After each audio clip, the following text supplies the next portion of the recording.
Oh, help if I hit the button. 3, 2, 1, go. There we go. So, this is Mighty No.9. It is a Mega Man clone from the, designed by one of the grandfathers of the Mega Man game series. The game is focused on dashing, but we don't start with our dash, so for this first section we're going to be doing this little back hop thing. Just to move a bit faster until we get a couple screens over and we get the dash. This is the little tutorial. Walk forward, jump, shoot, all that kind of stuff. Hey, Beck. There we go. The main character of this game is Beck, and his companion is Roll, as opposed to... Oh, not Roll, sorry. His companion is Call, Beck and Call, instead of Rock and Roll. Alright, here we go. First enemy, I'm going to hit him a couple times. You'll see him turn blue, and then I dash through him, and I absorb him. That's the gimmick of this game. You basically absorb the enemies after you damage them a certain point. There are different colors that the enemies will turn as you damage them. You can still kill them normally, like I'm doing right here. And it saves a little bit of time, because dashing pauses the screen. So, like I said, different colors. If you absorb a red enemy, you get a red buff, like you see over my head right now. That makes your shots do more damage and pierce. Blue guys will fill up your E-tank. And yellow guys, which is right here, will give you a damage reduction buff. And it'll also reduce your hit stun, which is a notably good thing. There's one more buff, which we're going to see very soon. If you look up in the top left, we just filled our E-tank there. So that can refill our health full. We can only have one at a time. And it goes away if we die or at the end of the level. Alright, so green guys. Here are some green guys. They give us speed boost. So obviously that is very good to have. We want to try to kill every green guy that we come across to get that speed boost. When possible. We're at the end of the level now, and just like any other Mega Man game, the first boss is a forgettable big whatever. No character, he's just a random thing that has gone rogue. You'll see after a certain amount of damage he turns purple. I cannot damage him beyond that point. Instead, I need to absorb him in order to remove that chunk of life, and then I can keep going.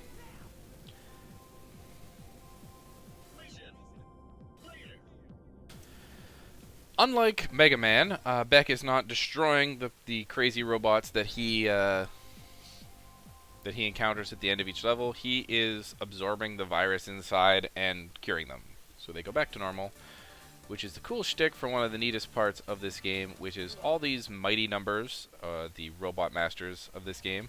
They're your friends, and they've gone rogue, so you're actually trying to save them, not destroy them. Here.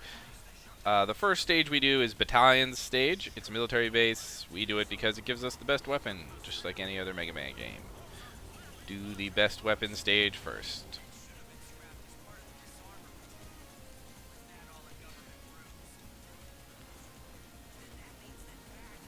Alright, so first time seeing the invincibility glitch here. That happened really, really fast. All I did was I stood on a box, did a jump that gives me an invincibility frames. It's like the little backdash we were doing at the start of the game, except without the shots, and it makes you invincible. What purpose it was put into the game for, I don't know. We only use it for that invincibility glitch. Basically, what it does is you use the invincibility glitch on the same frame that the box below you is destroyed. And it'll cancel the animation, but you'll still get the invincibility frames, and since the animation never completes, you never lose those frames. That's cool, eh? The invincibility goes away whenever you force a camera transition, so going into that little arena we just were in will cancel our invincibility glitch, or if you change weapons, or if you do a little kip up type move, which is like press up when you're on an edge. Those are all the things that will cancel the invincibility glitch. So, notable here, whenever you take damage for a damage boost, you want to be not dashing. If you're dashing while you take damage, your hit stun is much longer and you go much farther. And in some cases, that will be the difference between you surviving a fall and you being able to recover in time to dash and get back to safety.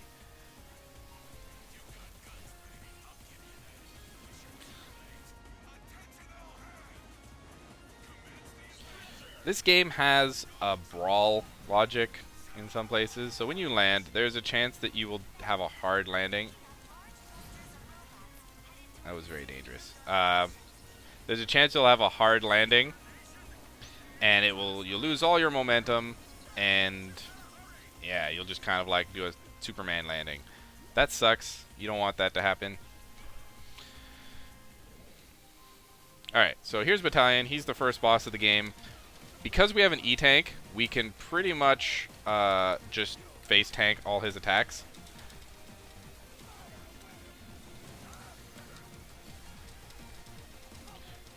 And just keep going. So the attack we don't want him to do is the thing where he hangs up on top of the ceiling. This is his desperation move. Every boss has a desperation move.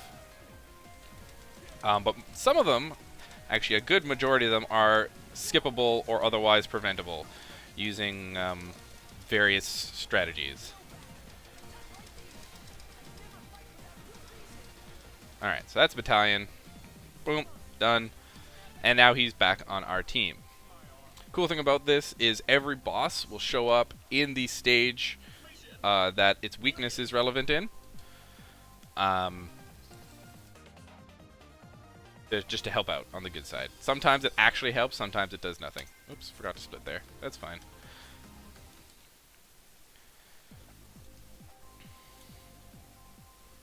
So that's Call, being a secretary. Alright, the rest of the game we do in weakness order. Which means in every stage, look for the previous boss to come and help somewhere. Here we go. Oop. Beck, stop grabbing. Alright, so you're going to see the first instance of intentional invincibility glitch here, where we use Battalion's weapon to stick it onto a box and then trigger the explosion that way rather than needing an explosive barrel like we did in Battalion's own level. Being invincible here lets us skip this whole annoying back and forth section because these things are one-hit kill. So being able to do this, you know, obviously very good. The rest of the level, because we're invincible for the rest of it, is just moving through everything optimally. Pink, anything pink, like these spikes here, are a one-hit kill. If you touch them, you die, including if you have the invincibility glitch. So I cannot run on spikes. The exception is this thing. The turbines, despite being pink, we can just move through freely.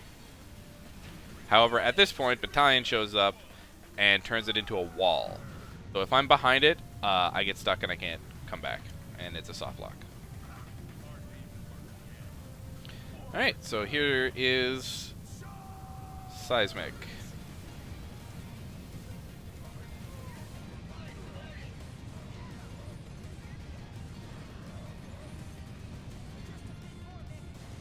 So those little pillars that come down, there is a way to get him stuck under there to the point where you can get him to kill himself. It saves, like, what was that, 3 seconds from that halfway point. So it's not really worth going out of your way for. But if you get it, it's cool. Looks neat. We are getting Seismic's weapon, which is a little tractor. It has certain uses. It's not as good as like the wheel from Kirby, where you can just go. Alright, Brandish. Brandish is the Zero/Proto Man of this game. He's somewhat resisting the influence, much like another virus-infected individual. These signs spawn at the same rate, so whether you kill them or not, so you can just shoot only the ones you want to.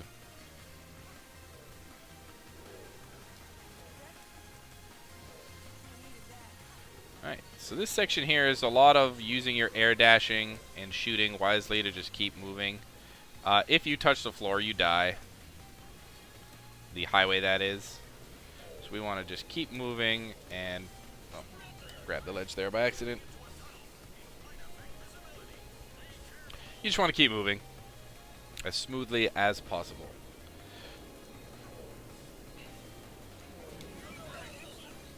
I'll give this game credit where credit is due. When you get smooth movement going and you're just like dashing through everything, it feels really nice to just be able to keep going without slowing down.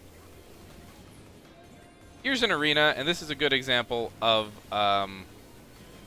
the idea that certain sections of an arena fight will spawn regardless of whether you've killed the current enemies or not, and some of them need to wait for that last wave to be destroyed. So knowing which one is which is good, because then you can... it affects just kind of how you play through it. This is an auto-scroller section. You'll see Seismic right at the start do his little cameo. Oh. There we go.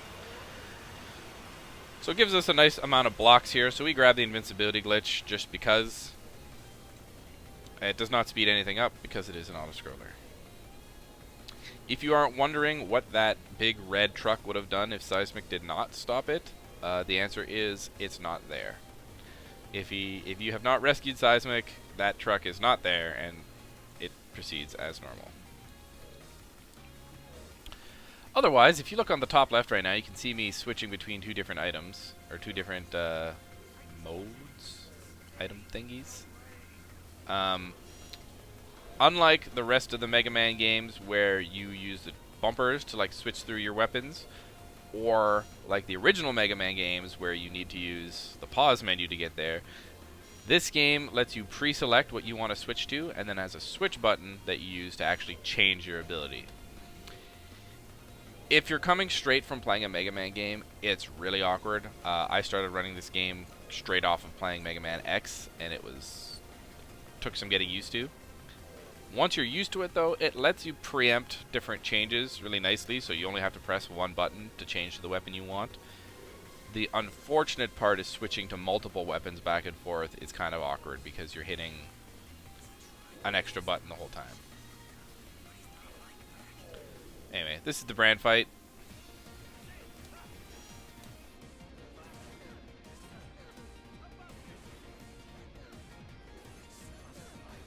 So he has a really long desperation move that we're going to try to skip here.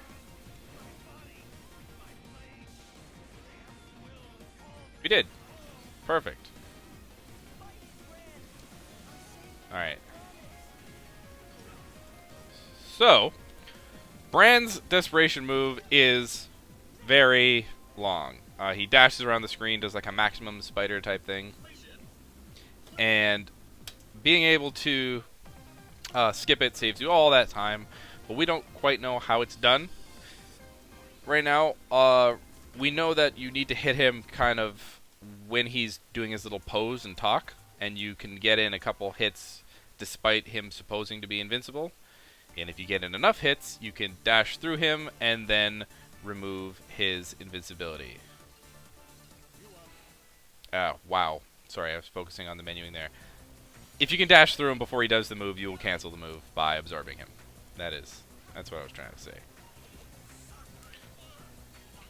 So from Brand, we get the sword. The sword has unlimited ammo, which is a nice segue into explaining ammo. Ammo in this game regenerates whenever you hit somebody, whenever you absorb somebody. So it's pretty much infinite as long as you have a bad guy to go through. And yeah, that's it. If you just stand around, it will also regenerate at a slow pace, but that slow pace is not speedrun efficient except for a few very rare situations. And by a few, I mean I don't think there's any.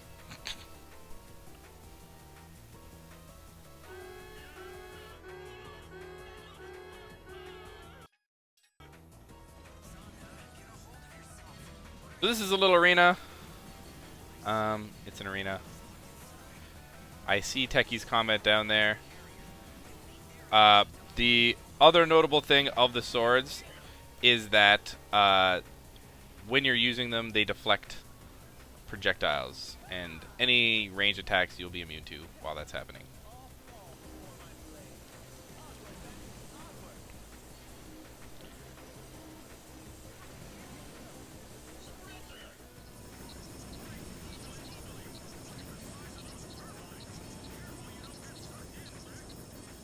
So these turbines are one-hit kill if you go into them, and there's no way in this level to get an invincibility glitch, so we don't know if you could actually become immune while that's happening.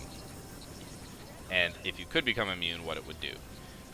We're coming up on a notable section. Right there, what I just did, you need to crouch dash to go under those turbines, and the silly part is that in the rest of the game, you crouch dash automatically. So if you dash into a low area, you will just automatically crouch dash. Oops. But in this section, since the roof is a kill zone, you can't auto crouch dash, and most players will have no idea what is going on until they stand around for a couple seconds to see the little tooltip that pops up to give them advice. Alright, this is Dinah. Dinah decides your time based on her pattern. She can fly up to the ceiling and just stay there and be really, really annoying.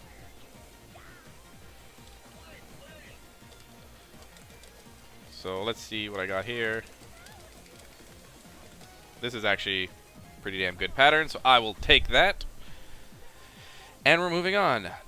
We're going to get Dinah's weapon from this. Dinah's weapon shoots out these little, I don't know, nodes, and electricity flies from you to any of the nodes that hit an enemy, and they do damage over time, and you can dash to absorb anyone who is hit by, a node. That's only relevant here. Countershade stage. If you look in the little Franker Face Z section, you will see a little Franker Z with a hat. That's for this stage. Countershade likes to call you Little Doggy a lot, so we made a little doggy emote just for him.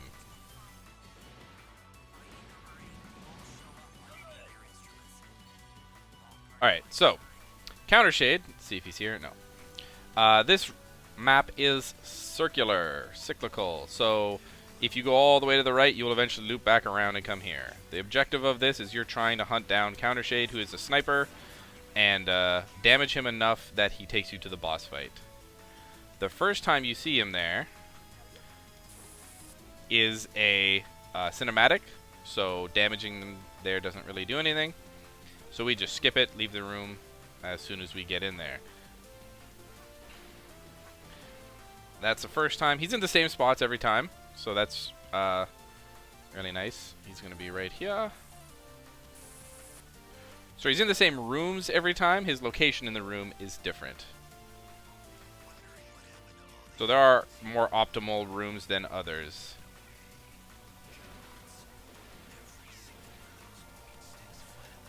Alright, so if we did enough damage, we'll be able to face him here. Perfect. So the only way to do that is hit him 3 times with all 5 nodes from his weakness weapon. If you didn't do that, you would have to run all the way back to the very first room, which wastes 40 seconds and basically kills your run. Alright, so this boss fight requires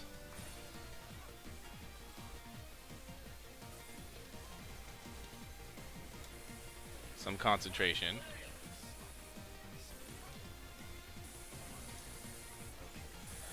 He goes invincible there when he's jumping around, and by invincible I mean invisible.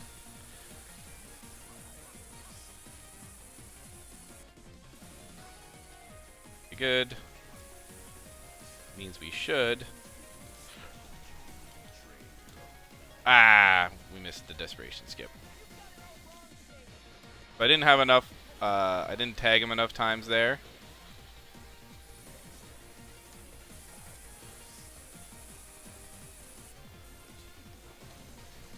Alright, so normally we're able to skip that desperation attack by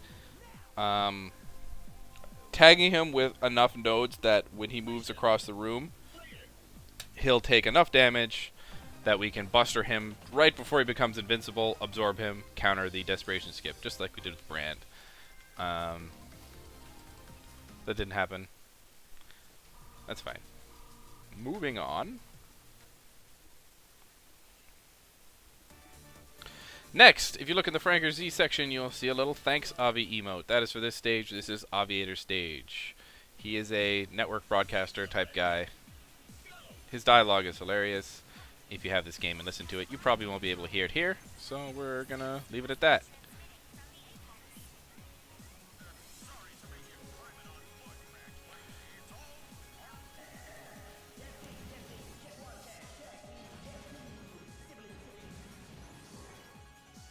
Hey, Beck. Slimbe. This level has wind physics, which means we want to avoid air dashing because we'll get pushed back further than if we were just ground dashing.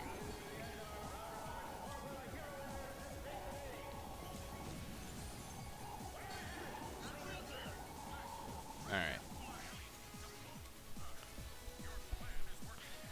Thanks, Avi. Alright, so here's a mini-boss. The first mini-boss you're seeing that's not an arena.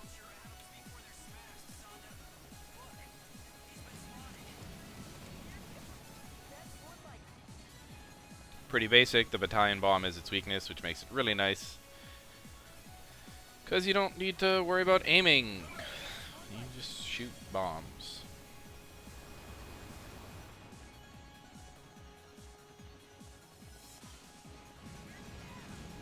Alright, so this... Hold on, let me kill this guy. So, for anyone who's keeping track, Countershade's cameo is in the cutscene right here. Avi comes to blow up the little ship you're standing on. Countershade scares him off. If Countershade was not there, this ship would be on fire. And there would be no further repercussions than that. You don't take damage from the fire, it's just a... for effect. Oh no, that sucks. Okay.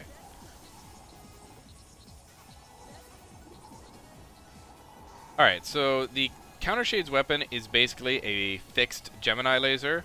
It bounces off stuff, but it homes in with the bounces. So it's really good at just doing some cool trick shots.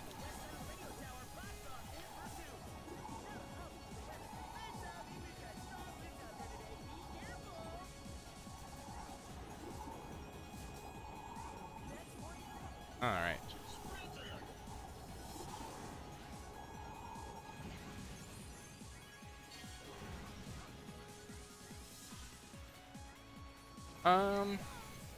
What else is there to say right here?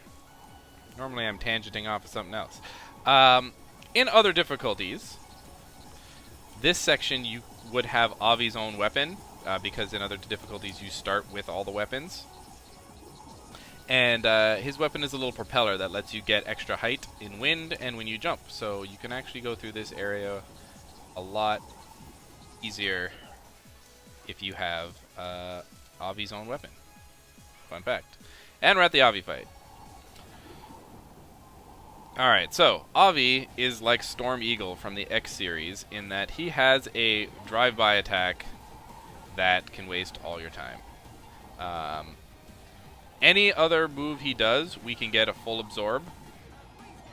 Ah, that was interesting. We can get a full absorb for each section. But if he does the little drive-by, we can only hit him once. So obviously that wastes time because we lose a whole phase worth of time. This is his desperation. We can't skip it. So we just avoid it.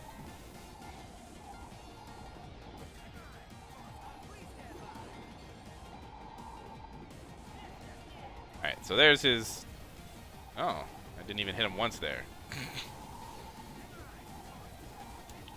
No! Fuck. Alright, so we're losing a lot of time here because I somehow wasn't able to catch him there.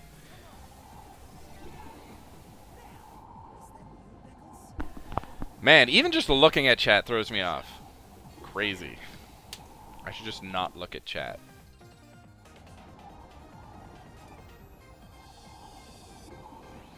Alright, so Avi is slain. We are moving on to Pyro's stage. Pyro's stage is the first stage in the game in the order that they present it to you. And I believe it is the reason why this game has such bad reviews. Alright, so we're invincible again. So this stage is that kind of fire and oil type stage where if the oil gets hit by fire, it gets lit on fire, yada yada yada, Mega Man stuff. But the notable thing is it's a pain in the ass if you have no special weapons. Like, there's just a lot of stuff going on. It's not a fun level.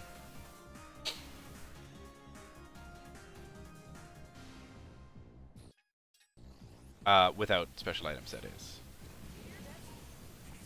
Or the invincibility glitch. With the invincibility glitch, it's actually kind of cool.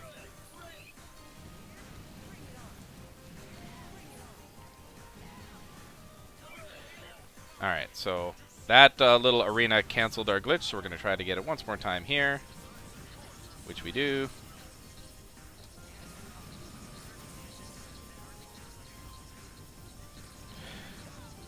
Alright, you can jump up there, but because of those spikes, I just like to ride it because I'm scared. But here's Avi's cameo. He saves you from those falling blocks there, those falling pillars. I am immune to everything that's going on right now. This section is really bad without immunities because those fireballs knock you back into the pillars, which then kill you in one hit. Here's Pyro's fight.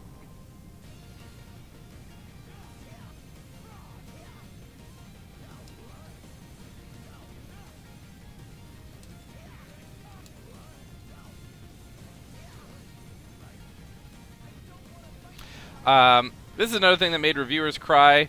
Right now, when Pyro's all purple, oops. If you let him touch you before damaging him again, he instant kills you.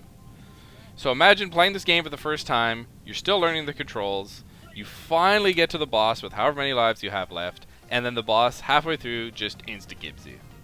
It's maddening. Alright, so we have Pyro's weapon. It's a point-blank AoE explosion. It is only used where it needs to be used and nowhere else. Now if you're thinking, oh man, well if Pyro's stage is so bad, why didn't the players switch to the next stage? Well, that's the funny thing. The next stage is an ice stage, and when the ice actually shows up, you can't grab edges anymore, which means whenever you fail to make a jump, there's no recovery, you just fall to your one-hit kill death. Nice, eh? So the first two stages really should have been the last two stages in the list because, man, these are not casual friendly.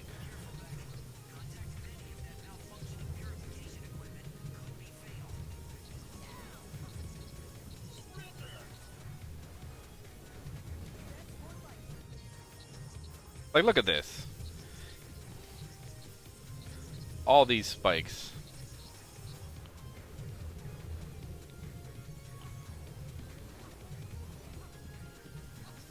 Alright, so this is the aqueduct section of the game where it's not frozen yet. And now we're entering the frozen area.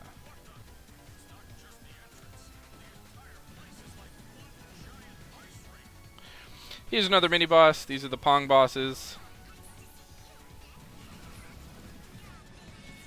Oh yeah, Cryo likes puns.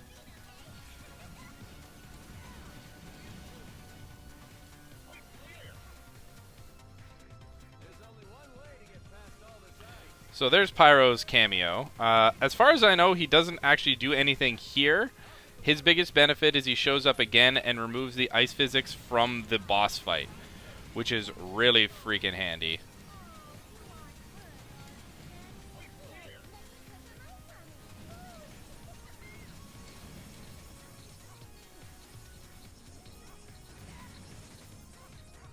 Alright, so there's a quick kill. We skip a whole phase here if I do this right.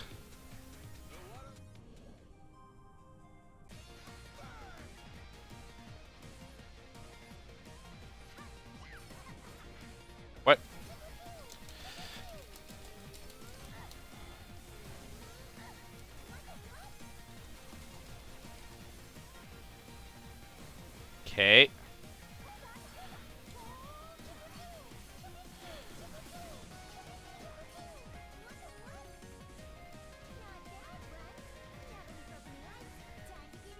Alright, so that didn't work out because I just missed her with that top blast.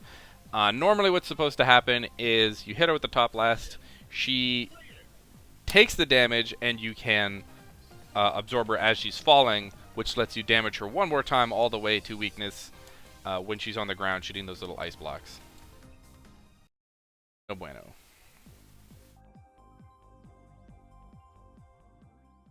Alright, so that's all the mighties. We are now on to the quote-unquote wily stages. It's going to start with the Kickstarter incentive stretch goal thing, where we get to play as Call. So here's Call. Notable differences. She can't absorb things. She fights Daleks. Her gun can only have one bullet on screen at a time. She can crouch. Crawl thing. She can hover. And she has a shield. The shield deflects and blocks all incoming projectiles. And is used... we use it a couple times. Like, it makes certain things a little easier to deal with, especially the boss fight. If you have enough energy to use it, it helps out a little bit. So the objective of this is to just collect these cards to get through doors.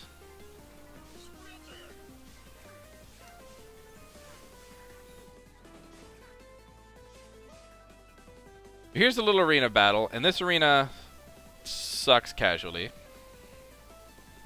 Because you fight these little bomb guys. The bomb guys just get knocked back when you hit them, and otherwise they do this little claw thing towards you.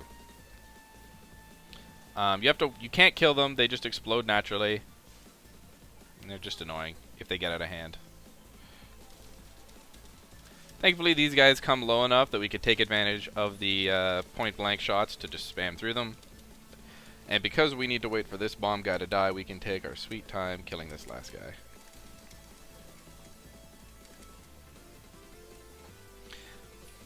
These enemies I really like. I think they're cool. You gotta wait for them to shoot the blade and then hit their weak point underneath. If there was more of them, I probably wouldn't like them, but in the moderation that they exist, it's perfect. Alright, here comes the trick I like to call the dropped call. It is a very tight drop through a narrow insta-kill area.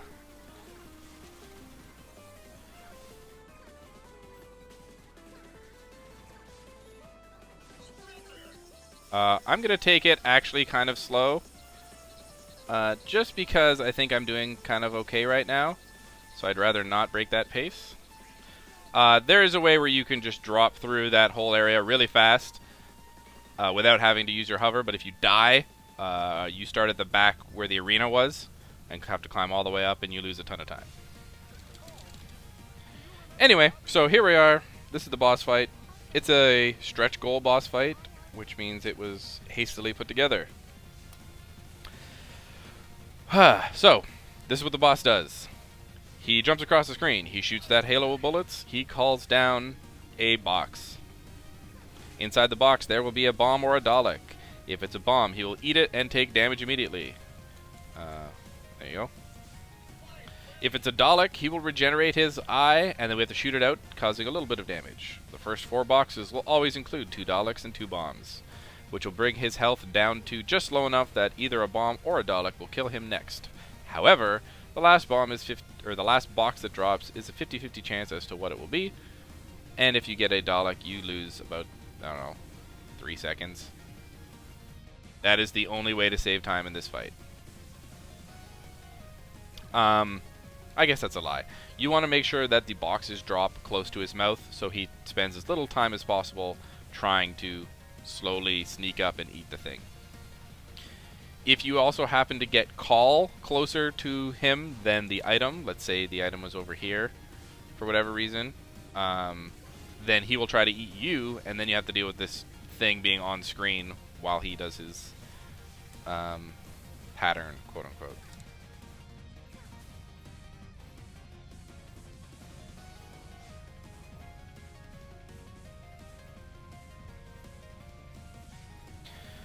Alright, so this next one will be 100% another Dalek,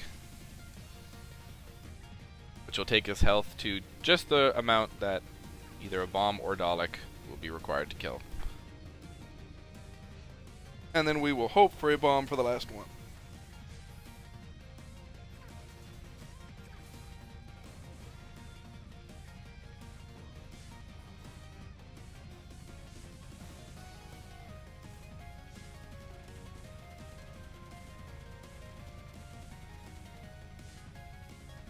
Alright, come on, drop the bomb. Shoutouts to DDR Max 2. Alright, we got a Dalek. Alright, so he would have died at the spot where he regenerated his eye. So literally it took us, you know, that 1 or 2 seconds extra. Look at the background of Dr. Sanda, the big fat guy, for his victory chant. Or his victory... that.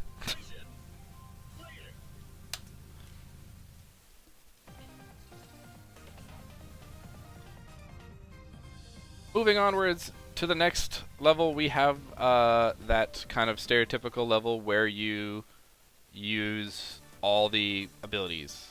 So you're forced to use all the Robot Master weapons to get through.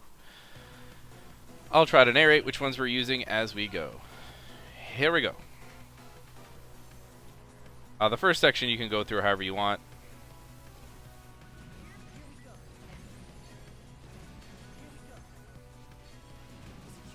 This section you need to use Battalion's weapon to do a timed bomb because this door closes very fast. Next we're here with Avi's weapon. So with Avi's weapon you can jump a bit higher, plus it has this little thing where it has a lingering hitbox. Whoa. In addition, you're supposed to float down that section with the propeller, but we can just do some very scary dashing.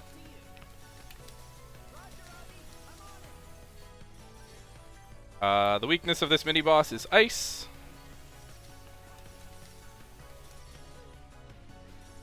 Yep. The next corridor, we are going to be using Countershade's weapon. So we can hit some enemies up in the air.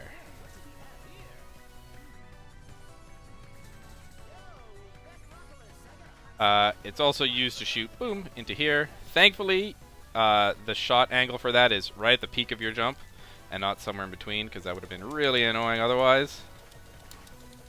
Alright, that's the worst pattern we could get from him.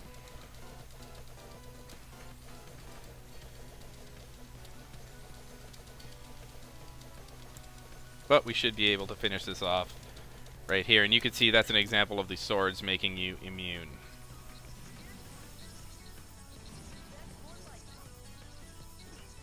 That was a little scary there. That whole section sucks. Period. Trying to go fast through it is just not fun. Because you got the stupid hanging Sniper Joe guys who like to get in your way. This spot is basically the reverse boss rush. So instead of us rushing the bosses, we have...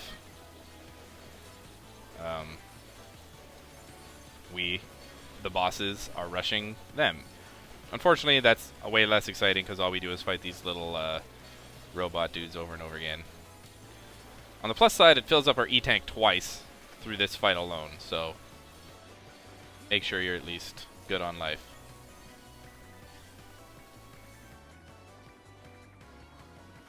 Alright, next section we use Seismic to climb the stairway to heaven.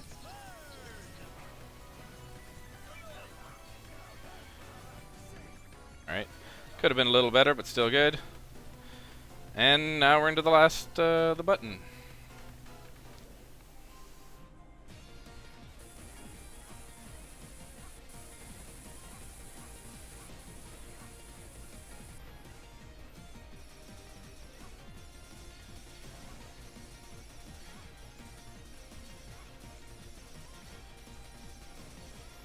Alright, so it's very important in the speedrun to get that quick kill. You have just enough time to do that before the button goes away. If you miss it, you lose 40 seconds because the boss goes into not only another phase where you have to fight that first thing, the little train, but it does a desperation move where it like rains down bullets from the sky and you do nothing. So that's another run killer, which sucks. Moving onward to the last level. So Trinity has taken over this Coliseum. Trinity was a prototype to Beck, who had the ability to absorb stuff. She got a virus in her, went crazy, spread it everywhere, yada yada yada. We've cured everyone but her, so now it's time to go finish plan. By curing her, not killing her, because that's Beck's thing. See?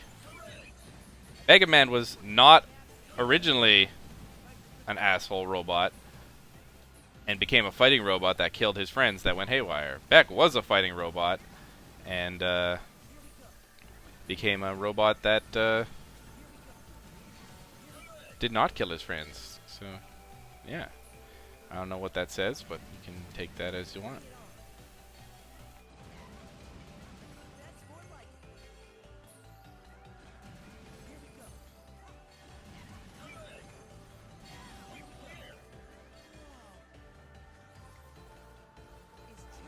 Casually, this place sucks.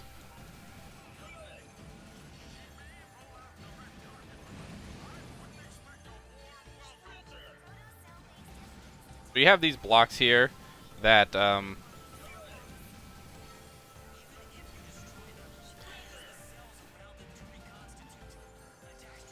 you shoot them for a bit, they turn into a block, and then you shoot them again and they go away.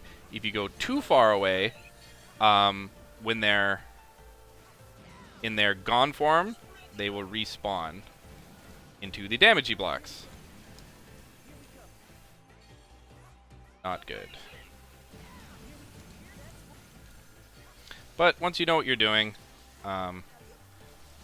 this part is not that bad. So we're going to abuse the blocks respawning right there and carry on through to this, the only other auto-scroller and a little arena.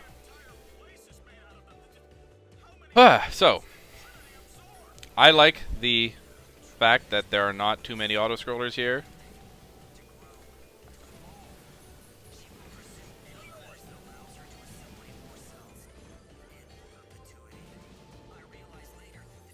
I'm going to try to get the invincibility glitch here.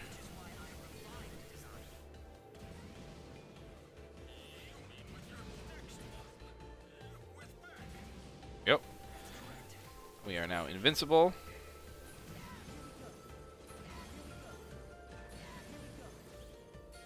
Which will make the next section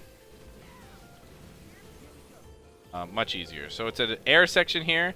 Being invincible not only lets me go through these bad guys, but this wall we can just press up against and go right through, which is really nice. Okay, so we come through here. We're going to have to wait one phase here because we didn't get here quite fast enough. And here we are at the final boss. So I'm just going to give it one tick to make sure I'm at full weapon energy. And here we go. There is a quick kill, so I'm going to focus on this.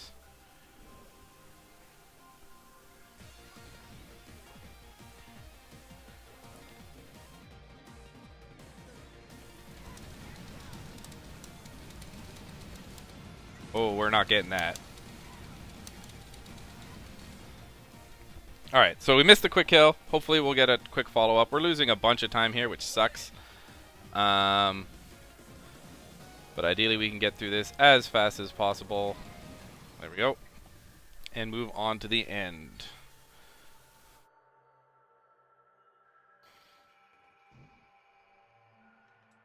Last phase is this big plan. I'm just going to concentrate through the rest of this.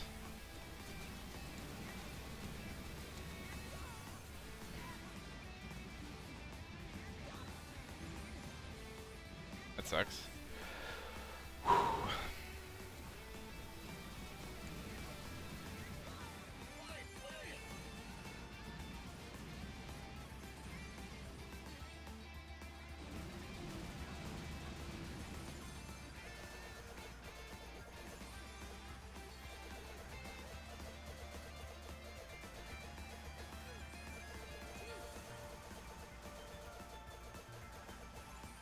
Alright.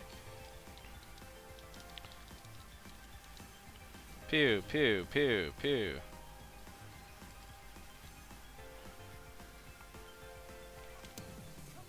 And that is the end.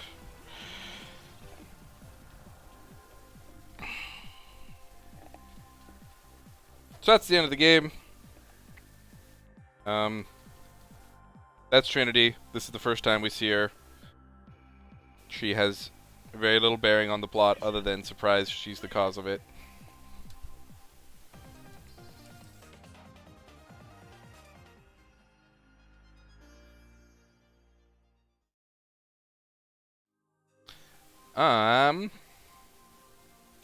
Yeah, this is the end cutscene. I really wish it was done better. That picture looks terrible.